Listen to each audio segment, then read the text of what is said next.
চারিদিকে কত কিছু ঘটছে, মুখে মুখে ঘটনা যা রটছে,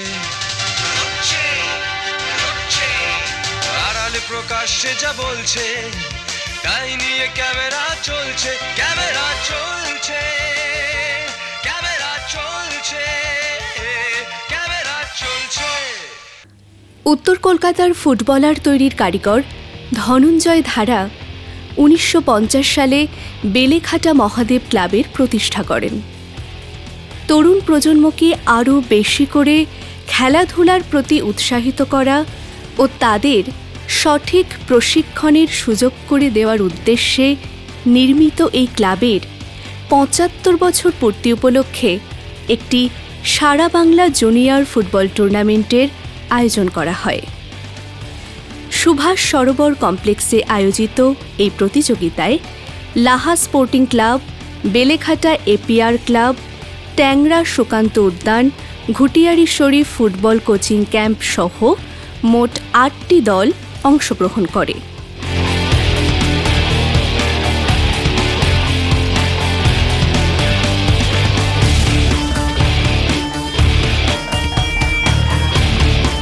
এই প্রতিযোগিতা ও তাঁদের উদ্যোগ সম্পর্কে ক্লাবের ভাইস প্রেসিডেন্ট অমলেন্দু সরকার জানান, অবৈতনিকভাবে মানে কোনো টাকা পয়সা অলমোস্ট টাকা পয়সা না নিয়েই কোচিং দেয়া হয়, আর এবং আমাদের যারা সদস্য আছে তারা কিছু কিছু সাহায্য করে কন্ট্রিবিউশন করে এই ক্লাবটা চালাই, মূলত যাতে ফুটবল যাতে প্রশিক্ষিত হয়ে ছোট ছোট ছেলেরা এরা আরও ভালো খেলতে পারে, সেই জন্যই এই আমাদের প্রচেষ্টা। নির্বাক অভিনয়ের যে ধারা বাংলার নাট্যমঞ্চে হয়ে আসছে, সেই মূকাভিনয়ের অন্যতম পুরোধা নির্বাক কবি যোগেশ দত্ত। তাঁরই প্রিয় ছাত্র শান্তিময় রায় মূকাভিনয়কে পৌঁছে দিয়েছেন বিশ্বের দরবারে। 1984 সালে তিনি তৈরি করেছেন তাঁর নিজস্ব সংস্থা মৌনমুখর। মৌনমুখরের 41তম বার্ষিক অনুষ্ঠান হয়ে গেল শিশির মঞ্চে।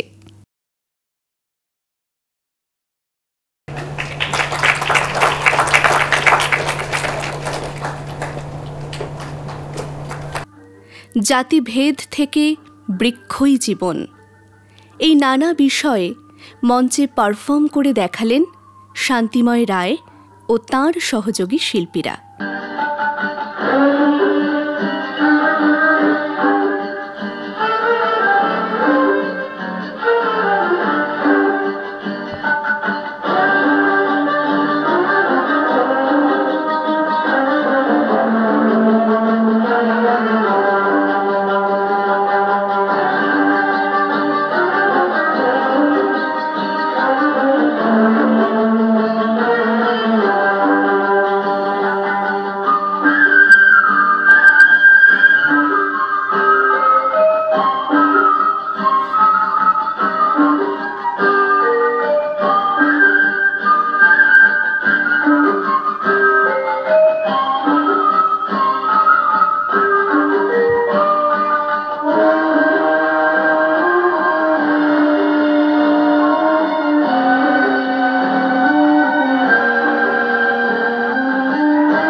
খেলা যা বর্তমানে অত্যন্ত জনপ্রিয় হয়েছে, এবার মূকাভিনয়ের মাধ্যমে উপস্থাপিত হবে।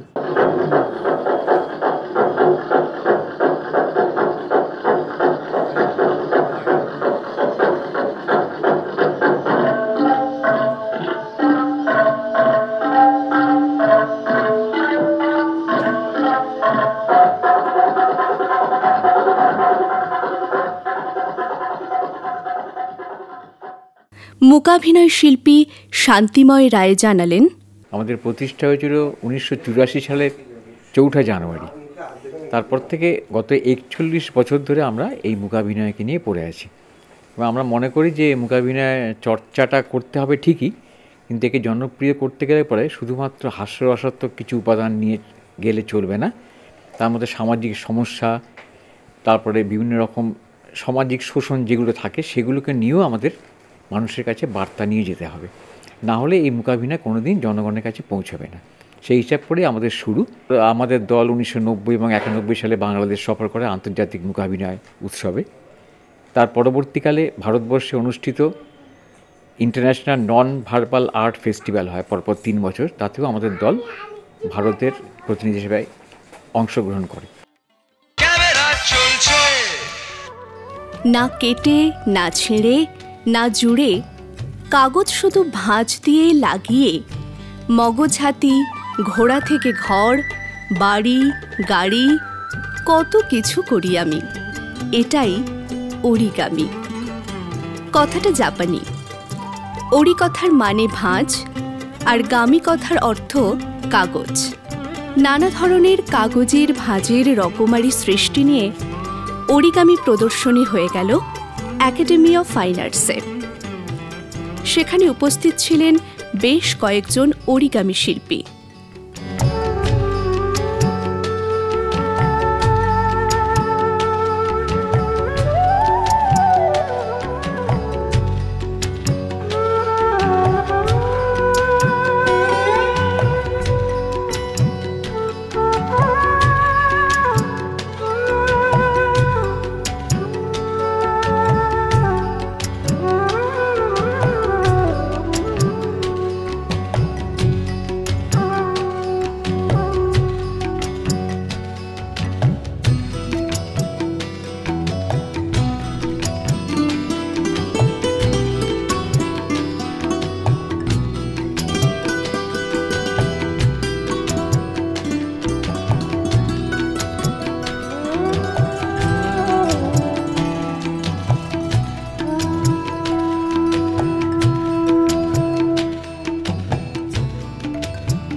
অরিগামি শিল্পী বিপ্রদাস চট্টোপাধ্যায় জানালেন, অরিগামি হলো একটা কাগজ ভাঁজের শিল্প বলতে পারি। এবার কাগজ ভাঁজের শিল্প বলতে কি, একটা কাগজ এবং সেই কাগজটাকে শুধু ভাঁজের হেরফেরে বিভিন্ন রকম জিনিস তৈরি করা হয়। অ্যাকচুয়ালি অরিগামিটাকে বলা হয়, পৃথিবীতে অরিগামিকে বলা হয় ইটস ম্যাথামেটিশিয়ানস আর্ট। এটা হচ্ছে গণিতজ্ঞদের শিল্প। কেন গণিতজ্ঞদের শিল্প? কারণ আমরা যে গণিত চর্চা করি, যে জ্যামিতি চর্চা করি, সেটা হচ্ছে প্লেন সারফেসের জ্যামিতি।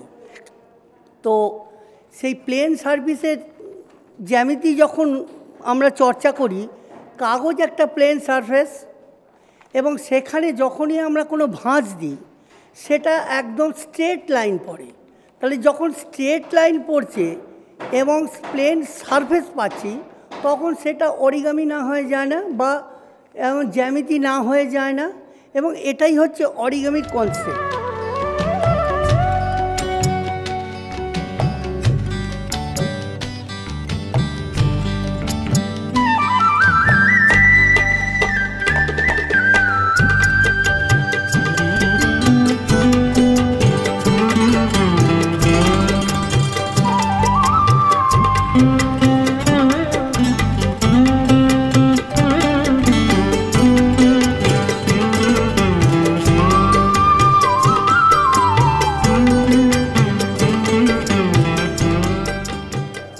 এই কাজের মধ্যে যেটা পাওয়া যায়, সামান্য একখানা কাগজ, সেটা চৌকো হতে পারে বা রেক্ট্যাঙ্গেল হতে পারে বা অন্যান্য শেপেরও হতে পারে। শুধুমাত্র যে চৌকো কাগজ থেকে ভাঁজ করলেই যে অরিগামি হয় এটা নয়, এটা খানিকটা ধারণা ঠিক না। আমি আয়তক্ষেত্র থেকেও আমি অরিগামি করতে পারি। Birla academy of art and কালচারের ৫৮তম বার্ষিক উৎসব উপলক্ষে এক চিত্তাকর্ষক শিল্প প্রদর্শনীর আয়োজন করা হয়। এবছর প্রদর্শনীতে 1.5 শতাধিক শিল্পীর শিল্পকর্ম প্রদর্শিত হয়েছে।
এই প্রদর্শনী সম্পর্কে কিউরেটর উমা রায় জানান, এবারে আমরা নিজেদের 58th অ্যানুয়াল অ্যানিভার্সারি পালন করছি, আর সেই উপলক্ষেই আমাদের প্রত্যেক বছর বিড়লা অ্যানুয়াল যে এক্সিবিশনসগুলো হয় সেটা 4 ফ্লোর জুড়ে হয়। তো 5th ফ্লোর আর 4th ফ্লোরেতে আমাদের অ্যাওয়ার্ড উইনার্সদের কাজগুলো দেখানো হচ্ছে। এই বছর আমরা 406 অ্যাপ্লিকেশনস পেয়েছি, তার মধ্যে থেকে 157 জনের কাজ দেখানো হয়েছে। আর এই যে ফ্লোরটা আপনারা দেখছেন, this is the Sarala Basanta Kumar the Sarala gallery, যেখানে একটা কিউরেটেড শো, এখানে গেস্ট আর্টিস্টদেরকে ইনভাইট করা হয় দেখাতে। আর এই বছর এই কিউরেটেড সেকশনটা আমি কিউরেট করেছি। এক্সিবিশনটার টাইটেল হচ্ছে নকটার্ন। এবার নকটার্ন টাইটেলটা অ্যাকচুয়ালি মানে was the idea that came from night, something which is hidden, something which is metaphysical. মানে রাতের অন্ধকারে এমন একটা জগৎ যেটা জাগ্রত হয়, মানে জেগে ওঠে, যেটা আমাদের এমনিতে কনসিয়াস ওয়ার্ল্ডে আমরা সচরাচর জানি না বা দেখতে পাই না বা বুঝতেও পারি না অনেক সময়। আমার পেছনে যে কাজটা দেখছেন, one of the guest artist is Prabhakar Pachpute. খুবই ভালো কাজ, তার ভীষণ স্ট্রং। এখানে টোটাল 7 জনের কাজ দেখানো হচ্ছে, Prabhakar Pachpute is one of them. পেছনে যে কাজটা দেখছেন এটা ভেনিস বিয়েনালে 2022-তে দেখানো হয়েছিল, আমরা প্রথমবার এটা ইন্ডিয়াতে দেখাচ্ছি। ক্যামেরা চলছে